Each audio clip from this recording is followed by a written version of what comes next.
There is a particular kind of disappearance that happens not with scandal or theft, but with silence.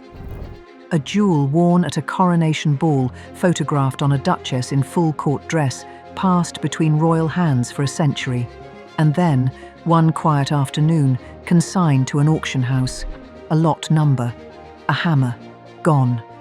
What you are about to see are 6 stories of European royal jewels that did exactly that. Some left their dynasties through financial necessity, some through inheritance lines that simply ran out. One was lost so completely that it spent decades in a private collection before anyone recognized what it actually was. And one was quietly reassembled piece by piece by a single anonymous collector who built something that functions, in every meaningful sense, as a private royal treasury. These are not the crown jewels. They are not behind glass in a palace. They are right now in someone's safe. The Duchess of Berry's emerald necklace and earrings. We begin in Paris in 1820 with an assassination. Charles Ferdinand, Duke of Berry, was stabbed leaving the Paris Opera on the night of February 13th, the nephew of King Louis XVIII and the last hope of the direct Bourbon line. His wife, Marie Caroline of Bourbon II Sicilies, was at his side when he died. She was also pregnant. That child, born 7 months later, was Henri, Count of Chambord. Royalists called him the miracle child, the living continuation of the line from Louis XIV, preserved almost by accident. Marie Caroline was 22 years old and a widow. Born in 1798, the eldest child of Prince Ferdinand of the Two Sicilies and Archduchess Maria Clementina of Austria, she had married the Duke of Berry in 1816 and moved into the Élysée Palace. Now, with her infant son, the legitimist pretender, she had no intention of stepping aside. When the July Revolution of 1830 installed Louis-Philippe of Orléans on the throne, she declared herself regent, plotted from Naples, and attempted to raise a legitimist insurrection in western France. When that failed, she went into hiding, a fugitive duchess, moving through safe houses.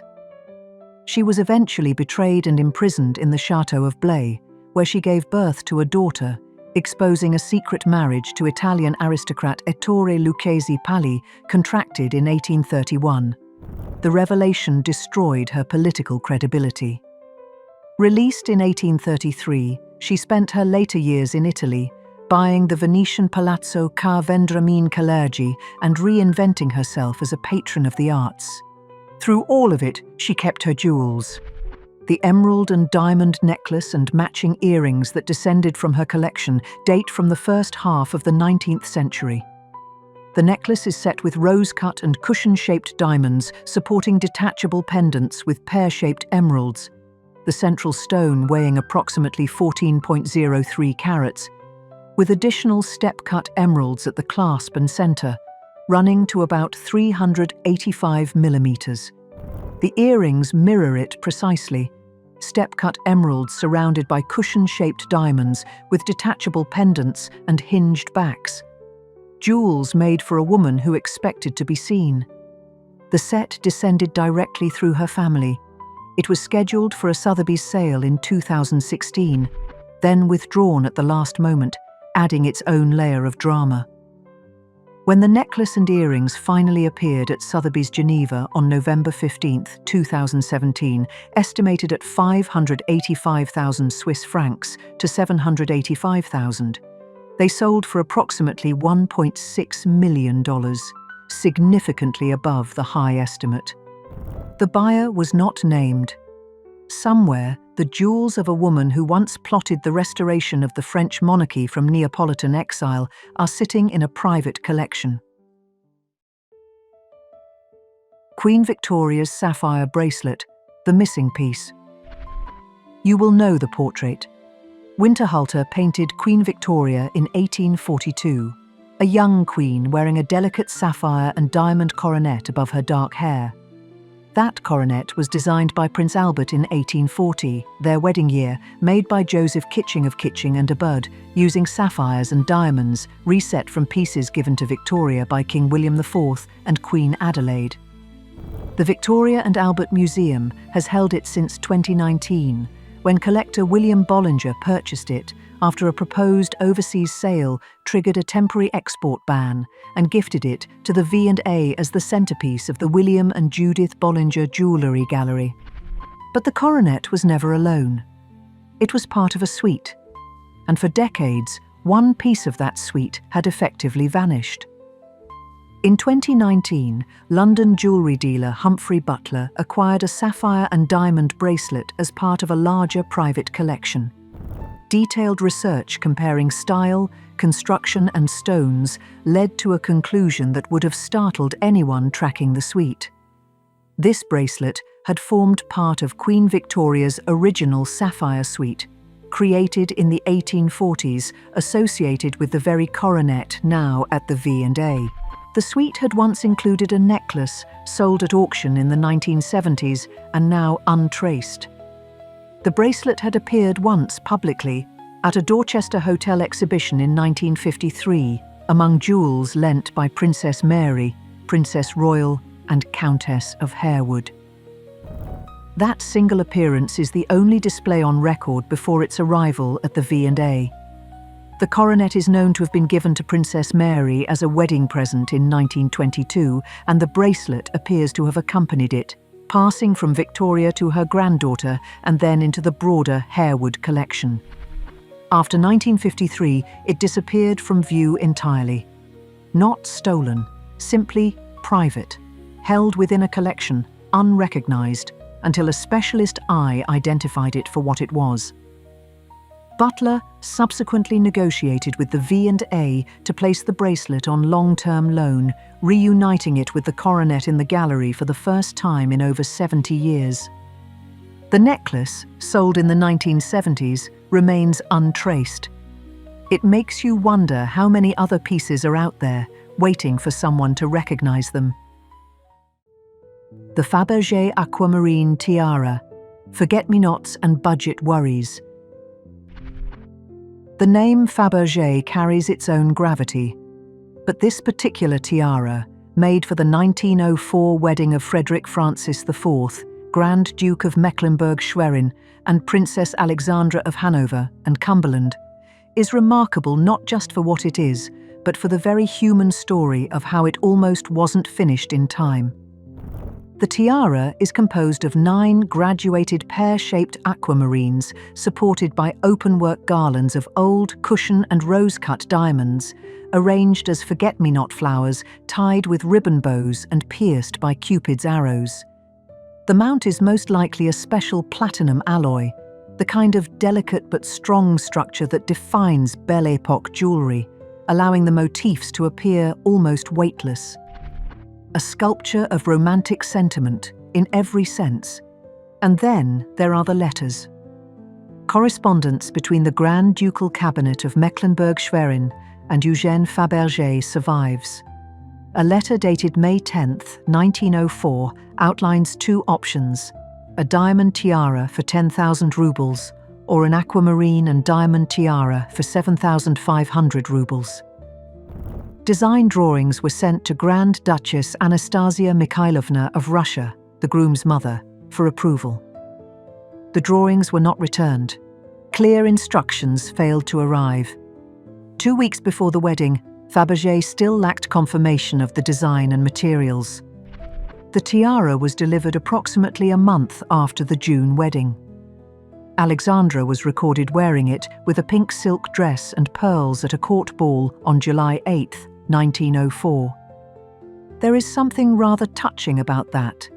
The forget-me-nots and Cupid's arrows, the platinum garlands designed to appear weightless, all produced under considerable administrative frustration, arriving late and then worn at a summer ball as if none of the fuss had ever happened. Alexandra was a granddaughter of King George V of Hanover. Frederick Francis was the last reigning Grand Duke of Mecklenburg-Schwerin. The tiara remained within the same royal family for more than a century, until Christie's magnificent jewels sale in Geneva on May 15, 2019. Estimated at 230,000 to 340,000 Swiss francs, it sold for 1,035,000 Swiss francs, roughly 3 times the high estimate.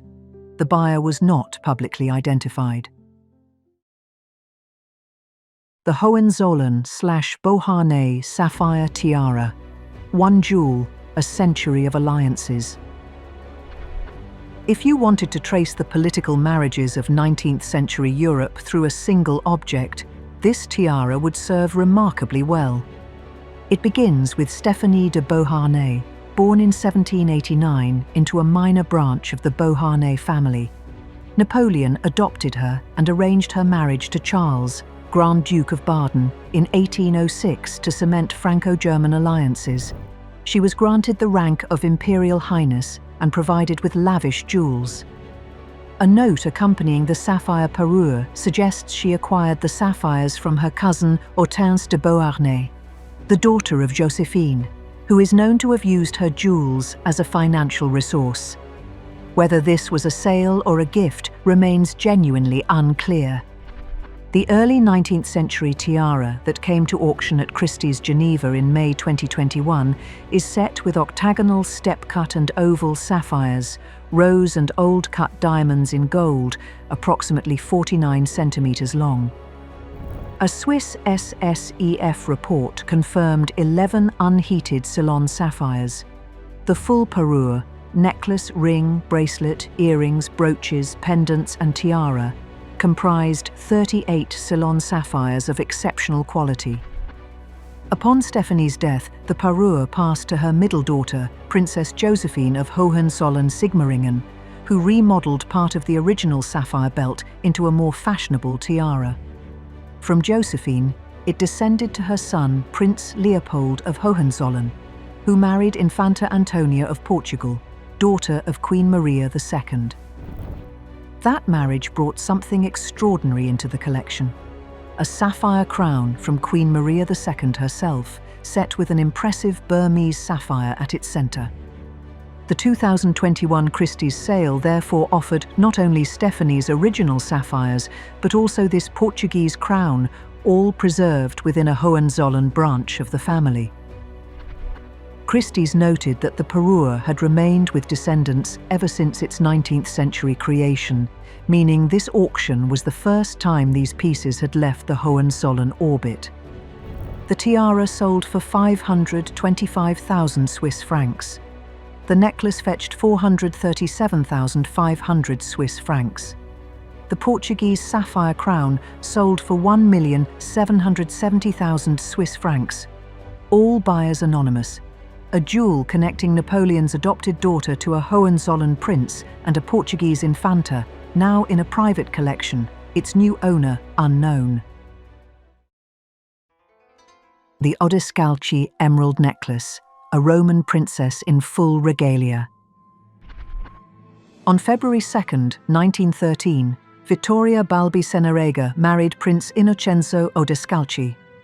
Among the groom's wedding gifts was an impressive emerald and diamond necklace mounted in silver and gold, approximately 385 millimeters long, detachable into 25 separate motifs.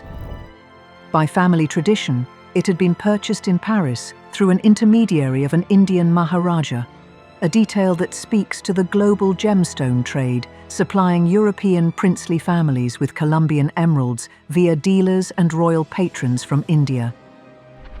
The Odescalchi family, Benedetto Odescalchi, became Pope Innocent XI in 1676. The family later acquired the Odescalchi Palace on Rome's Piazza Santi Apostoli in 1745 and the Renaissance Bracciano Castle, opened as a museum in 1952. By the early 20th century, Princess Vittoria was renowned for her emerald collection. A 1938 photograph by court photographer Petri of Rome shows her at a reception at the royal palace, wearing the emerald and diamond necklace with an important tiara and bodice covering devants de corsage. It is one of those images that makes you understand, viscerally, what these jewels were actually for. They were not ornaments, they were armor, After Vittoria's death in 1965, her emerald jewels were divided. The large devant de corsage was broken up into brooches. The tiara was remodeled. But the necklace, a pair of earrings and bracelets, remained intact, preserving the core of her wedding gift across more than 50 years. When the necklace appeared at Sotheby's Geneva on November 15, 2017, catalogued as property of a princely family, it was estimated at 580,000 to 780,000 Swiss francs and sold for approximately 1,071,000 Swiss francs. The buyer remained anonymous. The photograph from 1938 remains. Vittoria Odescalchi in full regalia, the emeralds at her throat. The necklace she is wearing is now somewhere else entirely. The Württemberg Sapphire Parure and the collector who reassembled a court. In the 1860s, a German duchess dressed for a court ball in a sapphire and diamond suite that Christie's would later describe as an impressive mid-19th century suite. The floral tiara, ingeniously constructed so it dismantles into 4 separate brooches. The brooch measuring 11.6 centimeters, the necklace approximately 42.5 centimeters. The combined gross weight, 246.6 grams.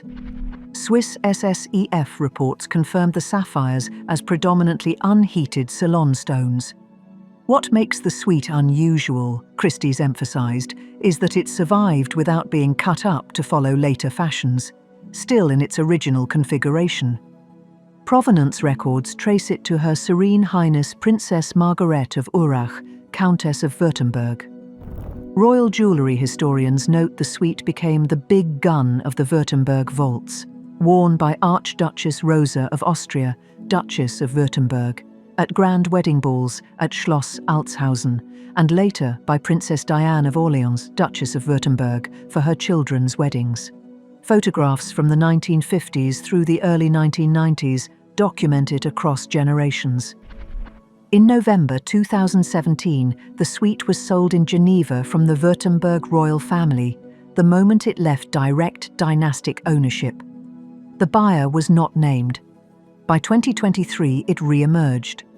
It had been acquired by an unnamed Asian collector, described by Christie's as someone with a passion for European royal history who had spent decades quietly buying royal and noble pieces. Christie's senior jewellery specialist, Angela Burden, described the broader collection as grand royal jewels, mapping the evolution of European jewellery from mid-Victorian naturalistic designs to the lighter, platinum-based styles of the early 20th century, including diamond tiaras, Belle Epoque pieces by major houses, and jewels once belonging to Dame Nellie Melba. Many had never been remodelled, making them, in Burden's words, some of the finest examples of the period still in private hands. At the May 17, 2023 Magnificent Jewels sale in Geneva, the Württemberg sapphire jewels sold for 680,400 Swiss francs, passing into yet another private collection. Think about what that represents. A single individual, working quietly over decades, acquiring pieces from multiple European dynasties and reassembling them into a private collection that surfaces only briefly when selected pieces go under the hammer. The 21st century equivalent of a royal jewel cabinet, assembled not by inheritance, but by intention. 6 jewels, 6 disappearances. A Bourbon duchess who plotted a royal restoration from Neapolitan exile. A bracelet from Queen Victoria's personal suite that spent decades unrecognized in a private collection. A Fabergé tiara delivered a month late, worn with a pink silk dress, held in one family for over a century. A tiara connecting Napoleon's adopted daughter to a Portuguese queen. An Italian princess photographed in full emerald regalia in 1938, the necklace at her throat now in an unknown collection. And a German court suite worn at wedding balls for 40 years, now part of a private treasury assembled by someone we will never know. What strikes me is not the loss. It is the persistence. These jewels survived revolutions, world wars, the abolition of monarchies, and the dispersal of great estates. They are still here, still intact in most cases, still carrying their stories. The question I keep returning to, of the pieces not yet surfaced, Victoria's sapphire necklace, sold in the 1970s and now untraced. How many others are sitting in collections right now, waiting for someone to recognize them? Which of these stories stayed with you? Leave it in the comments. I would genuinely love to know. And if this kind of history is what you come here for, a like and a subscription are what keep this channel going.